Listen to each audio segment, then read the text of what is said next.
আসসালামু আলাইকুম সবাইকে। এই রাস্তাটা দেখো, এমন ভাঙা রাস্তা দিয়ে কি কখনো হাঁটা সম্ভব? এই পুরো রাস্তাটাই এমন ভাবে ভাঙা রয়েছে যেখানে যাতায়াতের জন্য আমাদের খুবই কষ্ট। তাই আমরা কয়েকজন মিলে সিদ্ধান্ত করেছি আমাদের নিজেদের রাস্তা নিজেদেরই ঠিক করতে হবে। সিদ্ধান্ত নিয়ে আমরা সাথে সাথে কাজে লেগে পড়ি। আর হ্যাঁ, এই রাস্তাটা কিন্তু আমরা কোনো রাজনৈতিক কাজে করছি না, সম্পূর্ণ নিজেদের উদ্যোগ এবং মানবিক কাজে।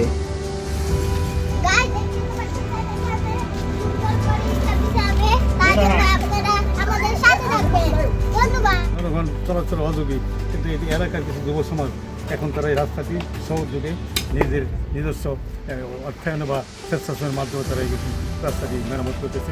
এই জন্য তাদের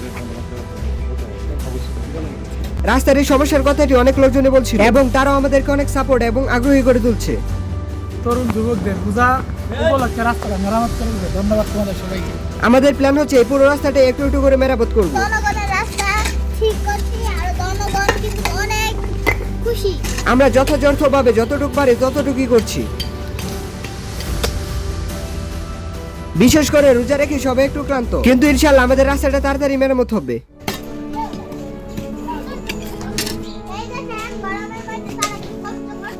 শরীরটা একদম ক্লান্ত, তবে এটা কোনো ব্যাপার না, আমরা তবু কাজ চালিয়ে যাব।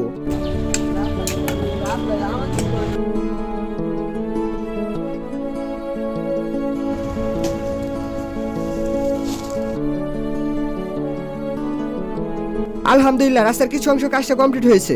অবশেষে আলহামদুলিল্লাহ রাস্তার কাজটা কমপ্লিট করলাম। সবাই রোজা রেখে কাজটা অনেক কষ্ট হয়েছে, তবে আবার ভালো লাগতেছে। ইনশাআল্লাহ সামনে সবাই মিলে এই রাস্তাটা কমপ্লিট করব। সবাই যদি পাশে এবং সাপোর্ট দেয় তাহলে এই রাস্তাটা কমপ্লিট হবে। তোমরা সাথে থাকবে তো?